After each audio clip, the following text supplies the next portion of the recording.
So hello, everyone. Very glad you could join us today. I am Eli Leland, CTO and co-founder at Voltaiq, and I'd like to welcome you to our webinar today, where we'll be talking with our guest, Kevin Beaty, about the battery market trends from China and beyond. Before we begin, a couple housekeeping notes. So we welcome and encourage participation from our audience today. So please do submit your questions through the Q&A function of your Zoom app. And note that the participant chat is disabled for the webinar. So please do use that Q&A function and not the chat function to submit your questions. Now I'd like to introduce our panelists. Our featured panelist today is Kevin Beaty. Kevin is president at YUNEV LLC, a consulting and advisory firm for the advanced mobility market. Kevin has over 30 years of experience in clean tech commercialization and e-mobility powertrains, with a more recent focus on batteries in particular. Kevin's expertise spans the Chinese battery market and advanced mobility applications around the globe, making him the perfect guest to provide the Voltaiq webinar audience with a global perspective. On today's panel, Kevin is joined by my co-founder and Voltaiq CEO, Tal Schoklapper. Tal has also been working on electrification technologies for over 20 years with extensive hands-on experience developing and commercializing fuel cells and grid storage batteries before starting Voltaiq with me in 2012. So we'll start with some material from our featured panelists and then followed by a discussion, and we will be peppering audience questions throughout. So look forward to a stimulating discussion. And now I'd like to turn it over to Kevin. Okay. Well, a big thank you to Tal and to Eli at Voltaiq for the opportunity to join today's webinar, and a warm welcome to everyone on the discussion online. I just want to start by acknowledging there are undoubtedly many of you on this call that may have more experience in the Chinese and battery market than me, but I trust you'll find something new and relevant from the discussion today, and I look forward to learning from your comments and your questions later in the hour. For those of you that are not familiar with myself or with YUNEV, I thought a quick intro might be helpful just so you've got some context in where we're coming from. I've been working on clean tech commercial vehicle development for my entire career. Started out converting diesel engines to run on natural gas for trucks, buses, locomotives. Then led a hybrid electric startup for class 4 through 6 medium-duty trucks and buses, and now what we call XEV or e-mobility for a wide range of commercial vehicles, including on and off highway, rail, and even off land or marine. In terms of China, my first trip to China was in June of 2002, so about 22 years ago. I was leading a hybrid electric startup for the Eaton Corporation at that time. We were sole sourced with Hitachi for lithium batteries at that time, and but by the end of the decade, by 2010, we had brought on 2 domestic sources in China, Microvast with their LTO chemistry back in the day, and a group called MGL, part of the CITIC group, who no longer exist in their current form. And back in the States at that time, we were also bringing on LG as a dual source or multi-source, and we attempted to bring A123 through. We were about 2 weeks from SOP when things in Livonia went south. So been doing this for a while with a number of folks, both in Asia and in the U.S. YUNEV, the company that I lead now, we formed 10 years ago when my wife and I went over to spend 2 years in China, learning Chinese language, culture, business practices, and expanding my network there. And after many engagements over the last 10 years with clients as OEMs, startups, government agencies, clean tech NGOs, we have become established within our circle as a trusted expert on strategic battery sourcing and building and expanding new e-mobility businesses. So with that as a backdrop, I'm really excited about getting into this topic. China and battery sourcing is really kind of the nearest and dearest topic to our heart. And for many of you that are on this call, I'm guessing that's why you're here as well. So I hope you'll enjoy today's discussion.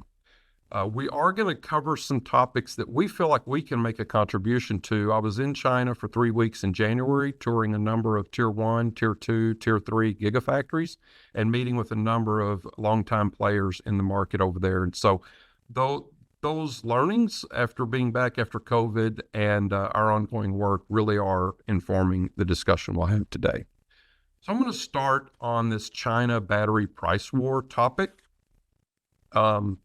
one of the reasons we wanted to start here is we're hearing from a number of clients and others in the industry, like, what's going on? Is some of the price down just like manufacturing efficiencies and scale that the industry is achieving?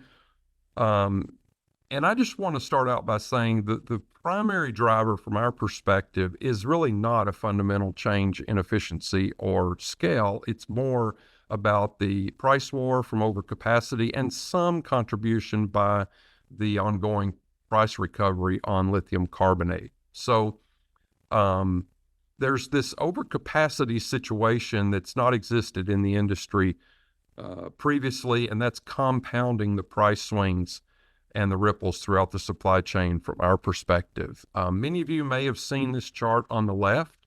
It's a chart that originated within a small trade media group called 36KR in Shenzhen in mid-January. CNEV Post and cleantech picked up the report, and it started getting traction around the globe. And then on LinkedIn, after Volta Foundation published this chart. And so I really just wanted to spend a little time and unpack a few of the messages that some people might be hearing that aren't even intentional in this messaging. So first, I'd like to start on making a differentiation between price and cost.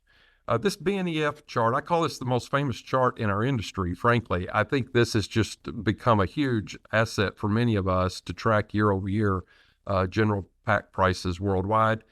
But these are pack prices, not costs. And this headline, when it talks about they're aiming to produce LFP cells, I think it might have been better worded, they're planning to sell, S-E-L-L, LFP cells. This is about price, not about cost. And so I want to start there and make sure that's clear,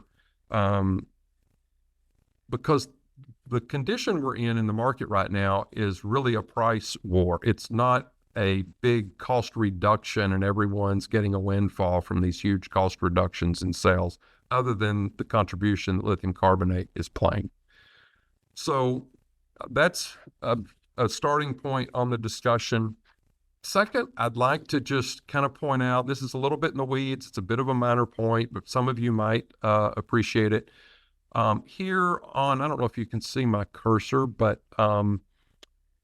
BNEF publishes this based on the year prior, looking back. And so, as I understand it, Volta Foundation has added kind of a forecast based on this news report that in 2024, we'll see cell pricing down around $56 per kilowatt hour, and then what they have modeled as a corresponding balance of plant price. And I just wanted to say that next I wanted to just point out that this sort of scales the balance of the pack cost with the cell cost, and that there's a real faulty logic in that. The balance of the plant, all of those components are very, very stable. They are not impacted in the least by any moves in lithium carbonate or any of the raw materials. And so those costs are fixed. So the notion that they're going to decrease at the rate of the cell cost decreases or cell price decreases is just fundamentally wrong.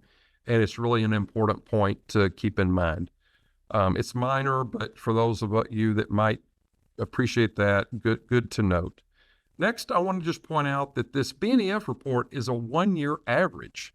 So every year they take an average. I don't know how they decide how to average and weight it during the year, especially when you have the volatility in pricing we've had in 22 and in 23, but they do.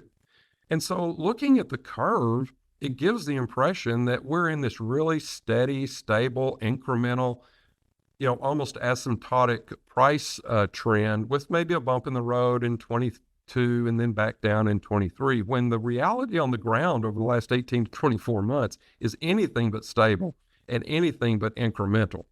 So this chart just sort of creates the wrong idea about how the market is performing.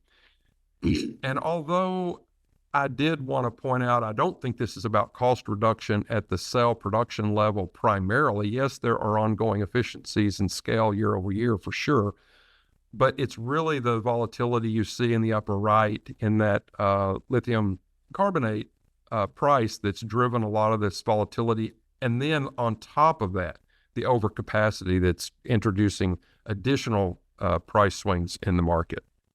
And We are not upstream material experts by any stretch. We focus on cell production and then all the downstream module, pack, logistics, after cell support, everything beyond the cell production and beyond.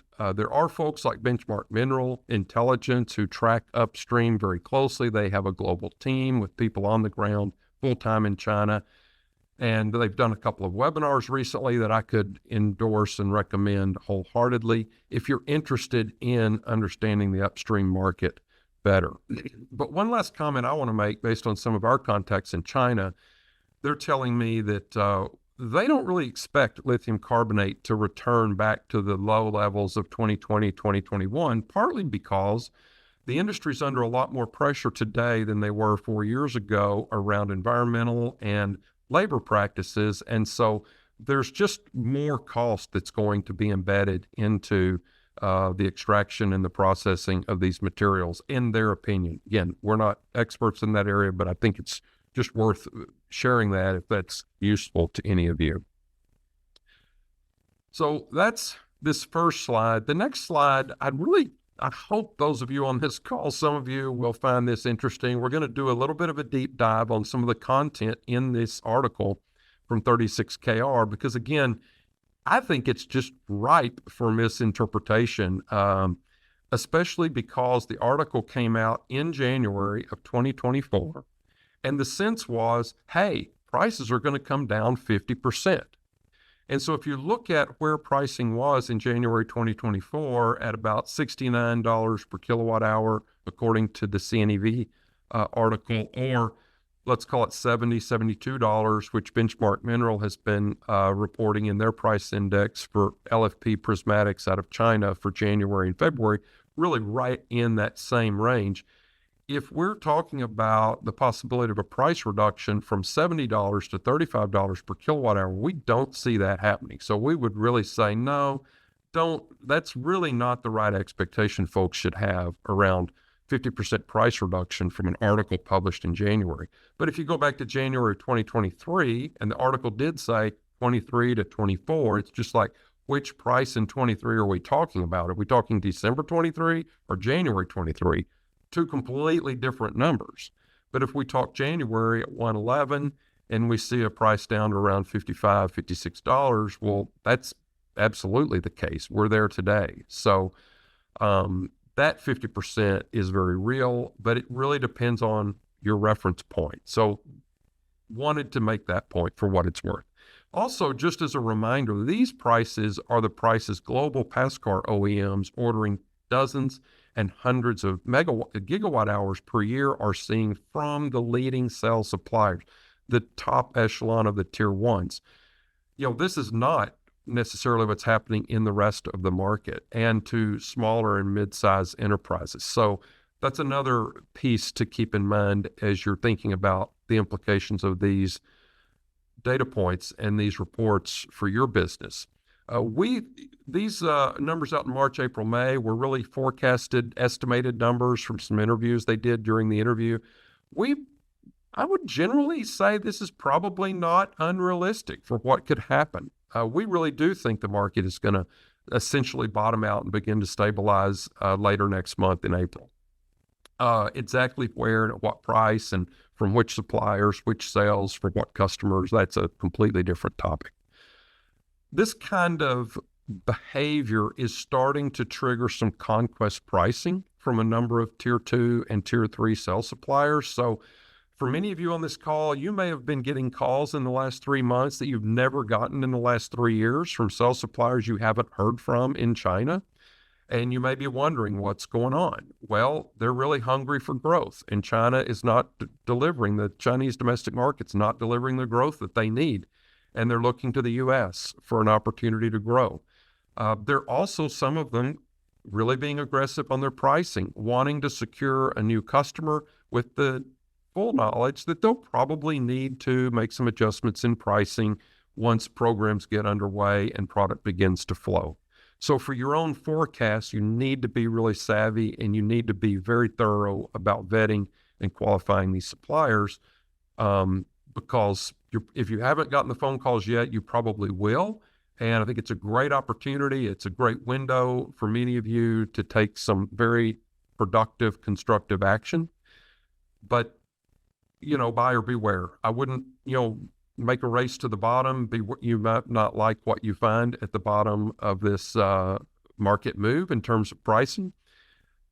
One of the other factors that's a bit of a wild card is how local policy, both at the city and provincial level, where they're wanting to support their local employers and companies very aggressively, with Beijing's desire to see more stability in the market and not see all the domestic companies cannibalizing each other. So I think Beijing is going to start to exert a little more influence. The locals have fewer and fewer resources because the market's slow anyway, but that's a bit of a wild card, and it's very opaque and hard for most of us to really get a good look at.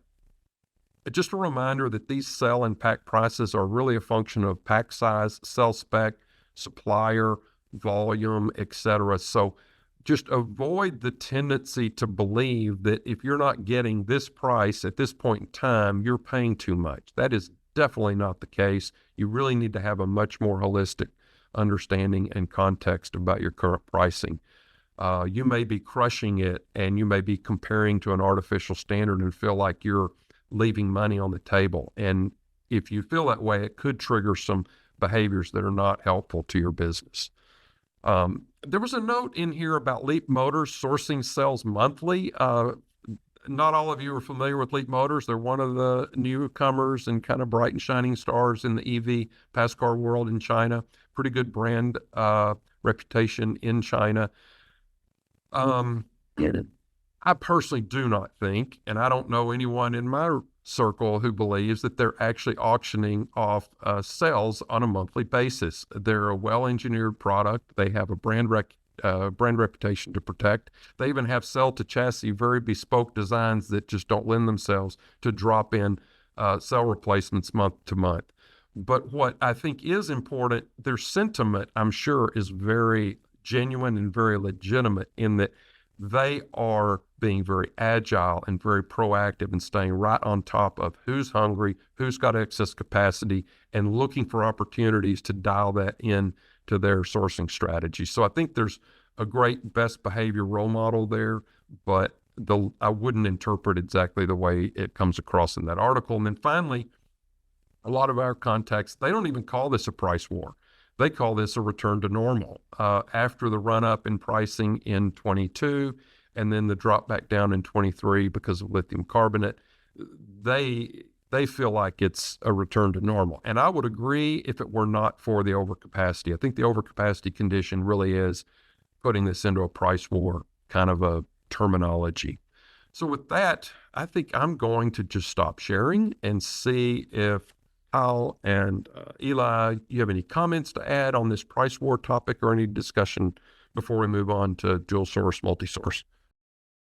Yeah, I think the first question on my side is just that overcapacity challenge. I think there's a question here of how long that could exist, especially around, I guess there's two issues that come to mind for me. One is like, do some of these tier 2 and 3s have the warranty reserves available to meet the requirements required by larger OEMs around the globe, especially as you're looking at, utilities and things like that, who are very, sensitive around reliability of products. And then just overall with that coming, if they're selling things at a loss, price versus cost is very different. How sustainable are these things long term, especially when the subsidies may dry up locally? And, are we expecting consolidation here? Yeah, I'll talk, I think, about consolidation on the next slide, but we do anticipate consolidation. There's already been some. We definitely expect to see some fallout.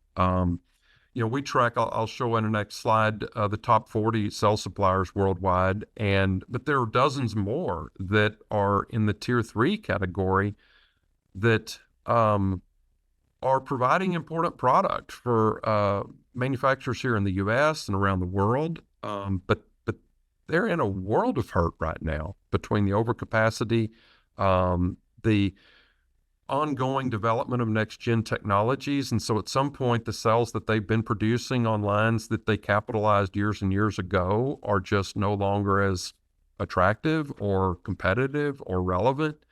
Do they have the capacity to make the next round of investment and bring, current state product to the market, or do they just kind of exit? I think we're going to see some of that this year. Surely the kind of pressure that this overcapacity is putting is going to lead to that. We are not experts on, because we don't track the pass car market as much as we do the commercial vehicle market, and the pass car is really driving this the supply and demand imbalance. But wow, if this continues, there's another factor going on, which is a growing shift toward plug-ins versus battery electric. And, that's going to be another headwind on capacity requirements. And it might even require some adjustment in terms of cell chemistry, cell specification a little bit. I think, at least in China, the manufacturers are really capable of making those changes pretty quickly inside their existing facilities. But the capacity issue doesn't help an already difficult imbalance if we go to more and more a higher mix of plug-in, for example. And just to play that up and clarify, you're saying that a transition to more plug-in hybrids means that the vehicles will have smaller batteries, and so thus exacerbating the oversupply. I'm curious. I know you've talked through your expertise, but you clearly have a lot of perspective on the Chinese domestic automotive market. I wonder if you have any observation about a shift, from BEVs to plug-in hybrids in China versus what you're seeing with the rest of the world. So we're certainly hearing a lot about that with the Western OEMs. But China seems to be the leader kind of in a lot of these trends. So I wonder what you're seeing there. That's a great point. I don't know if you saw the data point for 2023, Eli, but the growth in the plug-in hybrid market year over year was on the order of 70 to 80%, and the growth in the BEV market in China in 2023 year over year was down in the high teens, if I'm not mistaken. So a real preference. And as I was on the airplane and meeting with friends and with industry colleagues, everyone was telling me the same thing. We want a plug-in hybrid. We want to be able to drive home for Chinese festival, 500 kilometers, 1,000 kilometers away, and not have to worry about plugging in route and figuring out where we're going to charge. And this is in the market that is by all measures, the most fully developed electric vehicle market. So to me, it's a bit of a bellwether what we could expect here in America. I think it's interesting that our market's already sending the same signal. Maybe we're fast followers after all, it's interesting. Indeed. And I wonder, there's at some point these sort of trends might cross each other, right? As you have increasing penetration of plug-in hybrids against the overall vehicle population, the total volume of batteries could still go up in terms of demand, but it's right. It just sort of, wouldn't go up as fast as if every vehicle was becoming a BEV. Paul, do you have anything else to add on that? No, I think from my side, it's just seeing a reminder for everyone, feel free to continue to ask questions in the Q&A, and just maybe an interesting time to pull in one of the questions here.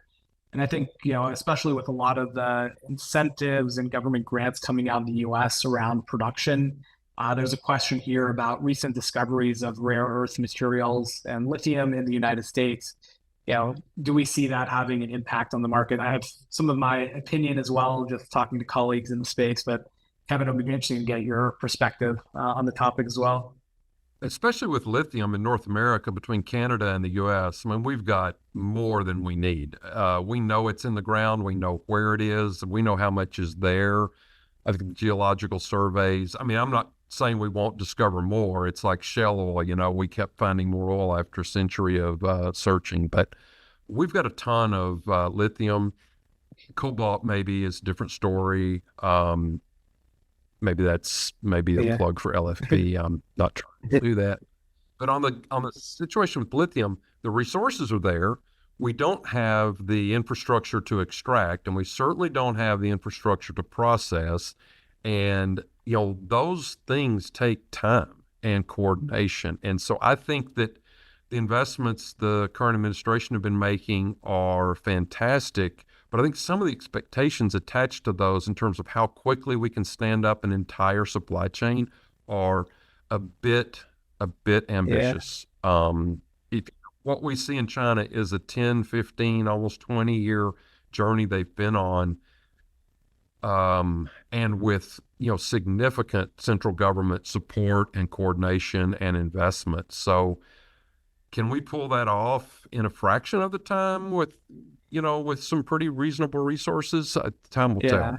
I think it's going to be tough. I think it's a sort of, you're stuck between a rock and a hard place here. You want to build up that domestic industry, you're providing these early incentives, but like you have, the challenges of just the regulatory environment, getting one of these like cited and approved and going through all the different regulatory bodies. You're looking at approaching a decade, unless the federal government steps up in a more meaningful way. And then just the sustained need, especially as, this market is hitting these economies of scale and price points, the margins are going to be pretty, narrow on some of these, products longer term, unless there's significant tariffs. And so it's going to create some very challenging dynamics when you're looking at the long time horizon and the size of the investments needed, not just for mining, but as Kevin said, the refining as well. And I think the government has done a good first start of that. North America, both Canada and the US have been stepping up and helping get this moving. But I think there needs to be a little bit more here to get it fully across the line and moving.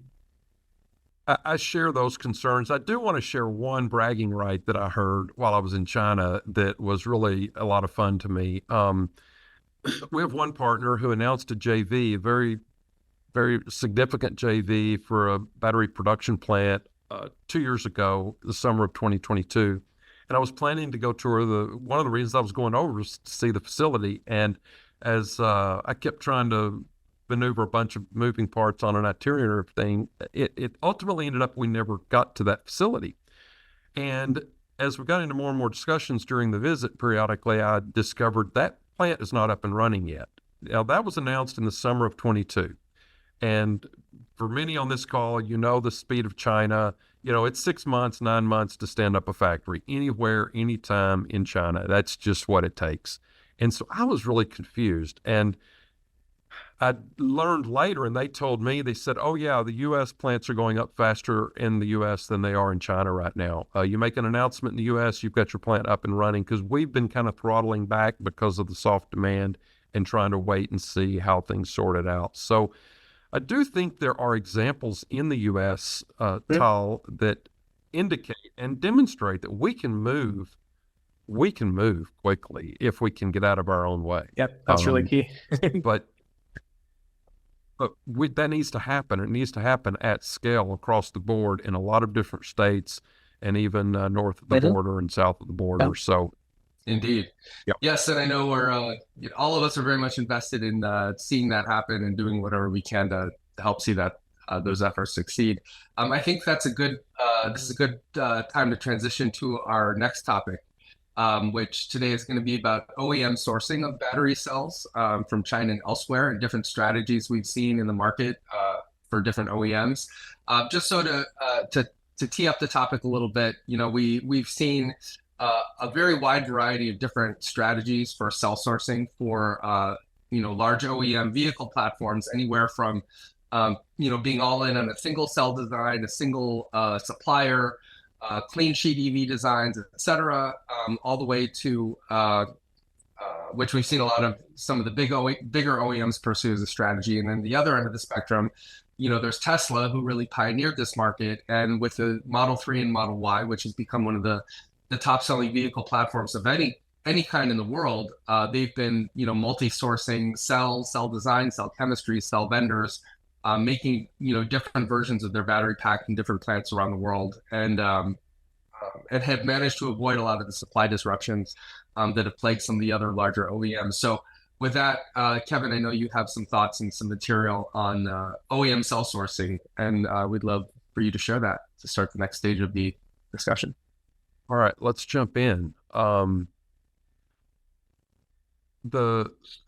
the takeaway here is if you're currently sole sourced, and many of the smaller manufacturers and equipment manufacturers are sole sourced today, and if you're and you got to be careful if you think you're dual sourced, but you're sole sourced on this platform and you're sole sourced on this platform, and they're not exactly the same battery, you are not dual sourced.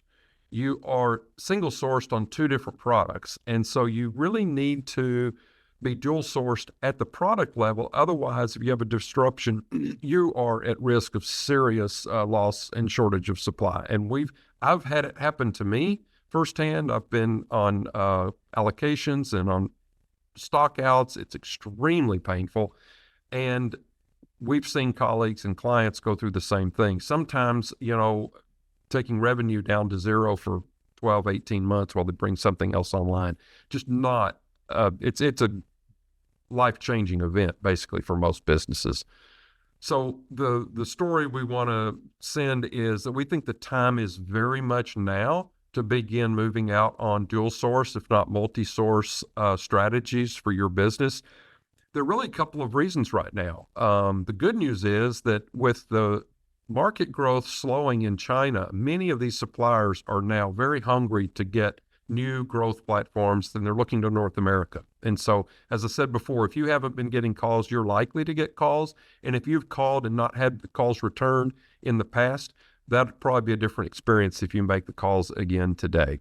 So that's on the opportunity side. On the threat side, because of the overcapacity, because of the price wars, many of your sole source suppliers could be on the brink of a significant event, and you're just not aware of it. So the risk in your business has never been greater, and maybe the opportunity has never been greater.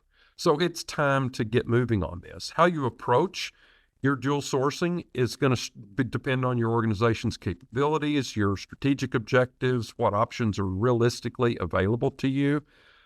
Specialized resources like YUNEV can be a valuable partner for planning and executing an effective dual source or multi-source strategy. We find that we're able to really help organizations with this quite a bit. And one of the reasons is we work directly with a number of Tier 1, Tier 2, Tier 3 cell suppliers directly across the entire top 40 globally. And so we really have a good connection already and visibility to the market. In addition, we think it's really important to go into this work with a very strong understanding of the structure of the industry. So we monitor and we track the relative size, both on capacity and on shipments and sales, SALES, revenues for these companies to understand how they're doing financially and also from a capacity standpoint. So this Pareto chart is something we update very routinely, and it just helps illustrate, for example, in this case, that CATL and BYD are not just like the number one and number two players in China and really globally, they're like the dominant players in the market, number one and number two. If you think about the size of CATL, they're 10 times the scale of the number 10 players. If you look at REPT, EVE, Tesla, and S-Volt, 10x, that matters in this business when you need to weather a price war storm or you need to be generating 19 patents a day to stay ahead of the industry in terms of R&D like BYD does. I mean, it makes a big difference.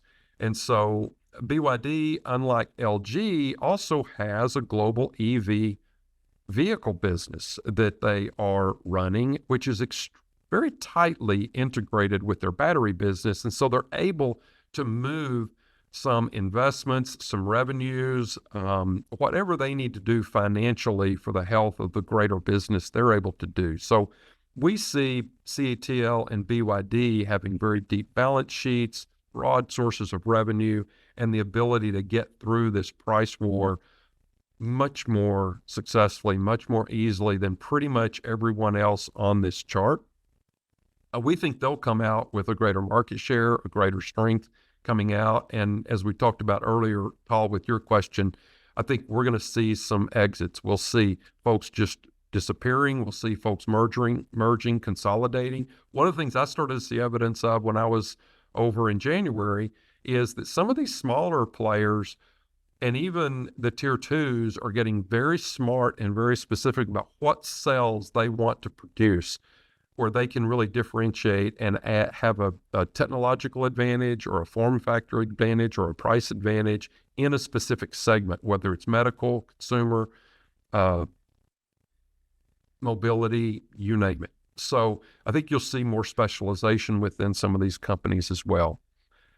In our experience, the right dual source or the right multi-source strategy for one OEM or one equipment manufacturer is rarely the right approach for another one. So you don't want to be looking outside to figure out how to do this. You want to be looking inside your organization, looking at your strategic objectives, your current and future product requirements, your sourcing realities, and your resource availability to execute. And based on those inputs, then putting together a plan that's, really represents the art of the possible, but also something that your organization can execute on effectively. And that's the kind of work we help clients with. I'm sure there are others out that do the same thing. One of the other tools that we use is a battery cell database that we've been pulling together over the past 4 or 5 years.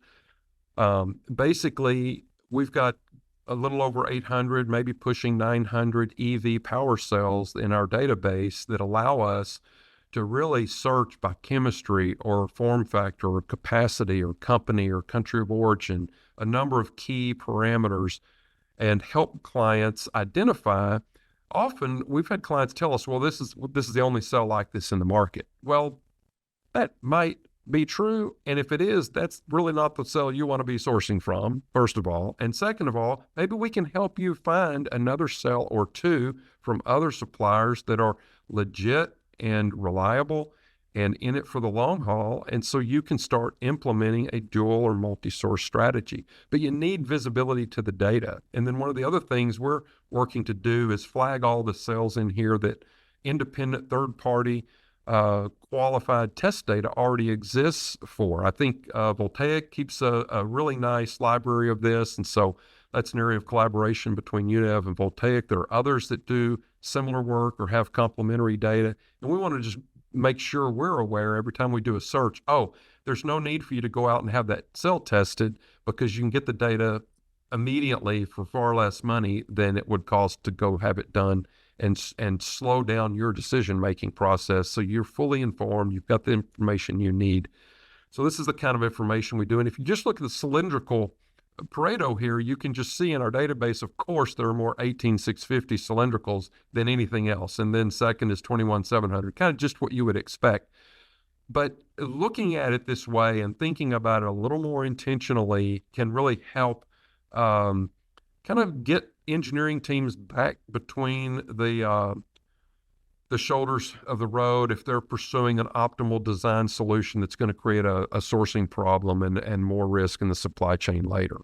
So we think these kinds of tools can be very helpful. They can also be instructive for product road mapping, technology road mapping, folding in with your specific supplier. When are they going to be bringing sodium ion? When are they going to be bringing semi-solid or all solid or silicon anodes and different types of cells that are on their roadmap that you need to plan for and build into your strategic sourcing activity. So that's, I think I'll stop there in terms of the dual source and multi-source, and maybe open up for some more comments and discussion here before we talk about automation. I was going to comment, I think you hit the nail on the head. Like, you hear a lot of the global OEMs have talked about, like, we multi-source everything in our vehicle, but when you specifically design a single cell into your vehicle platform, all of a sudden you're, sole source again.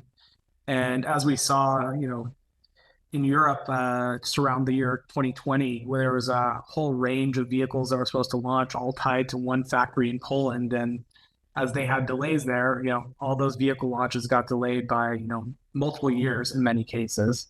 And so, I think there's sort of a trap in the industry right now. Like, we need our own cell that's like perfect for our vehicles. And all of a sudden you design yourself into a corner, and a pretty expensive corner that can lead to a lot of delays at the end of the day. I was also wondering, just kind of following on that, what perspective you have on BYD being vertically integrated? And, like, do we consider that sole source, or is that sort of vertical strategy that, in some ways Tesla seems to be moving toward and some of the other OEMs? Just sort of what are your perspectives on what BYD is doing in this context? Yeah, I don't want to call them the unicorn in this regard, but they are the standout, very unique player in this space. I haven't thought about this enough to have a good, informed, thought-out view, but I will say there's some factors they've taken that de-risk this for them, even being sole-sourced as a VI.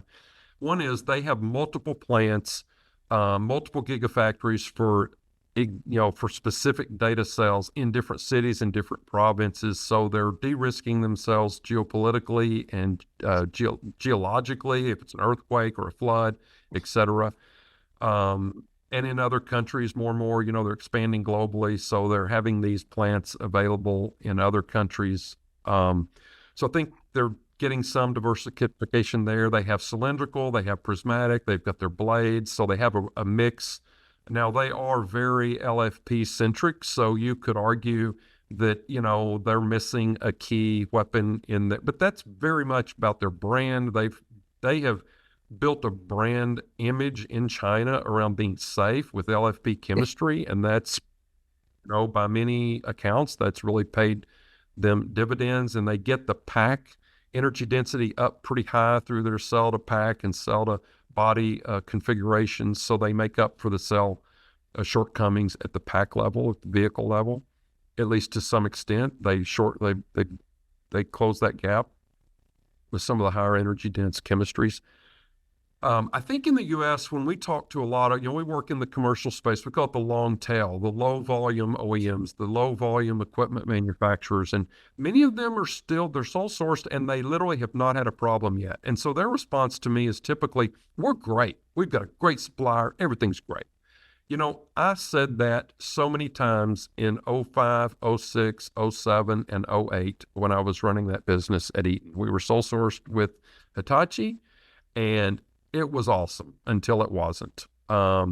We missed our forecast in 08, but to keep them alive, we had to take a mountain of inventory.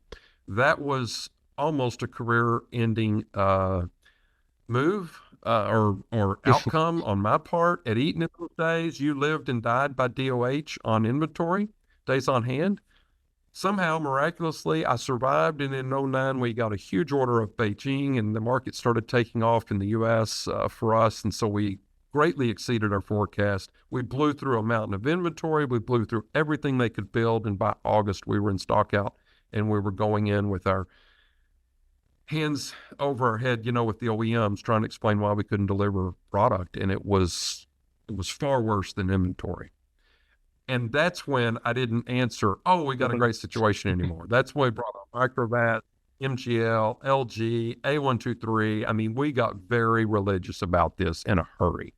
And I think a lot of people in our industry haven't been through that yet. And I hope webinars like this and messages like this will cause people to just think, what kind of risk do I have in my business? And then if you think about the resources required to execute a dual source, then you're probably going to say, well, I can't do it anyway, so it doesn't matter. I don't have the resources, I don't have the money, I don't have time. And, there are folks in the industry like us and others who can help you move that forward very quickly, very cost effectively. And even the expertise in some of these organizations, the sourcing function, strategic sourcing, the lack of familiarity with the industry and with who the players are and what to look for and how to negotiate long-term supply agreements with the cell suppliers and such. You don't have to do that organically. I don't think you can even afford to do that and remain competitive and move forward as quickly as you need to. So that's what I would say on some of that topic. Hope that's helpful. Indeed. Just as a follow-up question, because you touched both in the material you just presented on this topic and in some of the remarks you just made on some things that I know will be on OEMs' minds as they're considering looking more widely for sourcing. So things like quality, things like safety. So what is, and again, you've touched on some of these things, but I wonder if you could just kind of distill. How do you, when you're looking past the tier one suppliers to that sort of long tail on your Pareto chart of how do you determine who's, what's going to be a good supplier, who's going to give you the good quality? Because obviously the unknown presents its own risk, right? In going with a lesser known supplier. So what are the things that you bring to bear that you advise your clients in when looking further down that Pareto chart for lesser well known suppliers? I would start and just say it's really the same as what the companies are already doing in North America and Europe and South America. They follow the AIAG, APQP, PPAP types of supplier qualification best practices and the own processes they use internally to run the business. Though it's the same process, it's the same tools, but now it's in an industry and with a technology that you're less familiar with, and now even in a country that's a little more opaque. So if you don't have partners on the ground in China who can go in and do full-blown automotive grade supplier qualifications and assessments on the ground, native Chinese speakers, Chinese nationals who have been in this industry for decades and know how to do this work, then you've got a lot of risk. So you've got to look at their financials, you've got to look at their operations, their quality control culture, their processes, their metrics, the findings. A lot of times everybody's got ISO and TS and everything else certified, but the real questions are, when was your last assessment? Who did the assessment? What were the findings? What is the status of you closing out the actions in the findings? If you can't get to that level of detail and have some visibility to the real state of that supplier, you probably need to have you should have some red flags about sourcing from them. And this is not easy, but it can be very quick and very affordable if you connect with folks who have been doing this and have experience and people on the ground. And so that's an area we can help, for example. Excellent. I wonder if, on this topic of sole sourcing versus multi-sourcing, if there are any, let's say success stories that you've observed from the Western OEMs around kind of a more agile battery supply sourcing strategy. Well, I think, do you mind if I share a couple of slides just to some video on this? These are admittedly old slides. They kind of came up in our discussion in preparation for this webinar. And I think they are instructive. Tesla, you mentioned Tesla earlier, and they're a bit of a rock star in this regard. They are so multi-sourced. I mean, I don't know anybody who's making a world-class cell that they wouldn't buy from in a heartbeat and integrate into their car if it made sense. And they're very agile. So this is a couple of years old, so it's not up to date, but it just demonstrates how active they are. And even they have different strategies in Berlin versus Austin versus the Gigafactory in Nevada or in Fremont. So they really are quite remarkable in this regard, and I think it's served them very well. Another one that we often don't think about, and I'm very impressed with BMW. They started out sole sourced with prismatic cells from Samsung back in the 2009 through the mid 2000 teens. And then they went to multi-source with Northvolt, Samsung, and CATL. Still prismatic, and they made some big investments, $2.3 billion with Northvolt, $3.4 billion commitment to Samsung, $8.5 billion to CATL. And this is kind of a reminder, I think, to some of the smaller volume OEMs, you don't have this kind of money. You don't have these kinds of resources. So you really have to be thoughtful. It doesn't mean you can't dual source, multi-source, but you have to have a different strategy. And hopefully you'll work on that and not be put off by how daunting that can be. It's very achievable. So, and then they switched to cylindrical, which I can only imagine within BMW. Wow, we've been committed to prismatic. We've worked through 3 suppliers now, and they switched categorically to cylindrical. I think completely to cylindrical. Maybe they're still doing some prismatic, but big shift in 2022, and even changed the musical chairs in terms of who they're working with. Then if you look at a few other major global auto OEMs, Stellantis, I think at this point, who are they working with? I'm not going to get to my notes, but they've got 3 or 4 folks. GM is now working not just with LG on the Ultium and not just on the 100 amp hour pouch cell, but they're working with Samsung on other important products. And they've partnered a little bit with Honda. Not sure where that stands right now. And then Volkswagen has just got a growing number of suppliers, not just the 3 that are shown here. So it's a bit of a mix across the board, but you see not just dual sourcing, but very clear trend toward multi-sourcing with the big OEMs. And there's a reason they're doing it. It's a lot of extra work. They're not doing it because they have people sitting around with nothing to do and that they have extra money laying around. They're doing it because they need that resiliency and flexibility in their supply chain. And if they need it and they have the command, the kind of attention they get from their suppliers, it's even more critical for the smaller volumes to have some agility. I'm not saying they can take the same strategy, but yeah, that's super interesting. And again, as we were, a lot of this is, your numbers go through on the slides you just presented, go through 2022. But we just heard some interesting numbers on from our friends at the Autoline Daily podcast.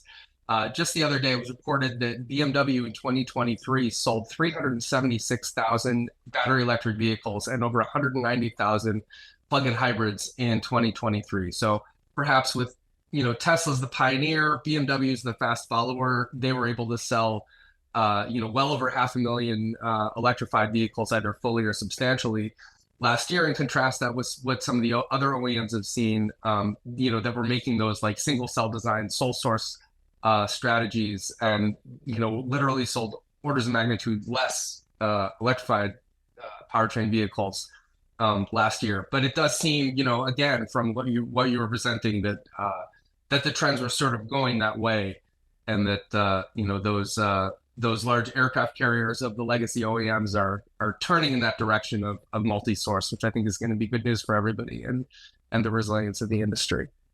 And so with that, I think we're going to finish up with a couple questions from the audience today. So, one interesting question is, given China's lead in manufacturing and what you've seen in the supply chain there, what would be your top 3 recommendations to the Biden administration in terms of seeking to catch up in establishing a domestic supply chain here? Well, I think they've done the right thing in terms of really activating the industry. I mean, they shifted so much investment from Europe in the last 2 years to North America. They jump-started this market like crazy. So I think they've made a lot of good moves. They have also, we just saw some news last week where they're coordinating the heavy-duty freight EV charging corridors around the country. Really great. I'm assuming, I know a lot of the folks who are leading that effort, and I trust that it's really well thought out and provides some direction and some leadership that industry can get behind and make some serious progress. But it will take time. And I think it is going to take more time than the current policies take into account. The IRA production tax credits, the $35 per kilowatt hour and the $10 per kilowatt hour at the cell level, they'll start phasing out later this decade. I mean, some of the plants won't even be at scale by then. So I feel like there's some timing differences in terms of expectation and what, based on my experience and what I've seen in China over the last 22 years, watching this industry come about. I think we're a bit naive about how quickly we can play catch up. We're moving heaven and earth, and that's just not going to happen overnight. So I think the timelines need to be kept in mind as we go forward. We're in a major election year. We're probably 5 minutes away from some very disruptive trade policies with respect to China in this regard, both at the EV and at the battery level. I don't see how that helps us in North America on e-mobility deployment in the next 2 to 3 years, because we just don't have a lot of capacity here. And what capacity we do have is already spoken for and allocated to some of the big car makers. And so the rest of the market is not very well served at the moment. So here in North America. So I just think we need a little more, if I call it a reality check, and really more integrity around where are the batteries available today. Battery cells do not represent a security threat. They're an electrochemical device. Okay. They don't operate by,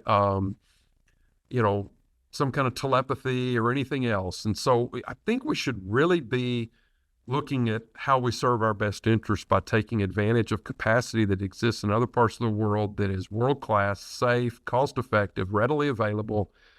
And, whether it means integrating them into modules and packs in the U.S. and getting a lot of U.S. content, assembly, design, expertise, experience built up. I just think we need an all of the above approach rather than just sort of this more, everything's got to be U.S. based to qualify for the incentives. It's just really driving some, I don't want to use the word extreme, but some fairly, it feels like extreme is a good word, approaches that just are not as well aligned with what's available in the market today in the next 1, 2, 3 years. That's Certainly. I don't know if I'm explaining that well, but this Sure. is a pinch point that to me Understood. is just not dialed in yet.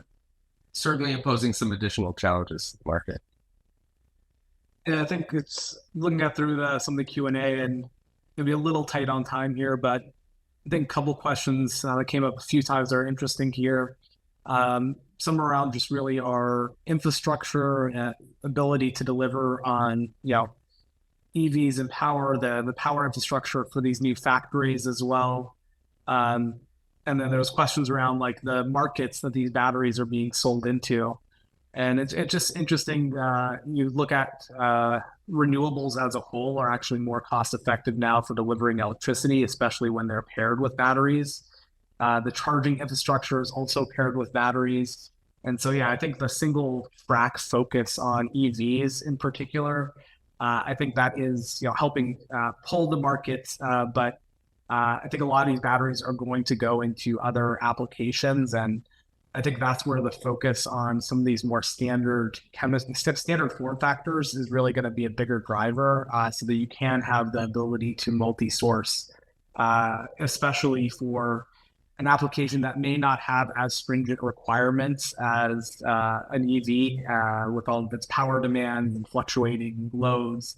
A lot of these, more balanced products, you can really employ these multi-source strategies a lot more easily as well. True. Excellent. So I think we're just nearing the end of the hour, and we appreciate all of our audience participants spending this time with us. Kevin, if you'd like to flash up your contact information in case anyone wants to follow up and continue their sourcing journey with YUNEV as part of the conversation. Kevin runs an awesome weekly newsletter as well, so everyone should subscribe to that as well. And you'll get a link to that. We'll send out some follow-up material here also. I'll include a link to that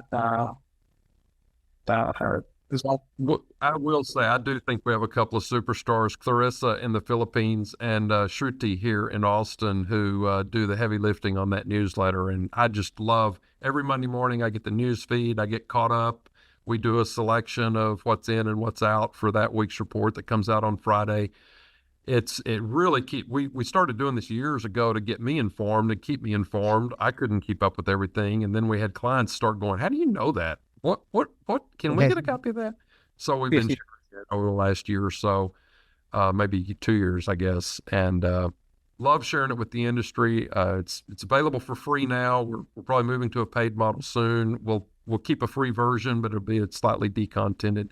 But I think if you're in the commercial vehicle space in particular, it's a good read. Thank you. Excellent. Well, thanks again, Kevin. Thanks, Tal, as always. Thanks our audience for spending this time with us, and keep an eye on our LinkedIn feed for our next webinar. Thanks, Thank you everybody. both. Thanks all.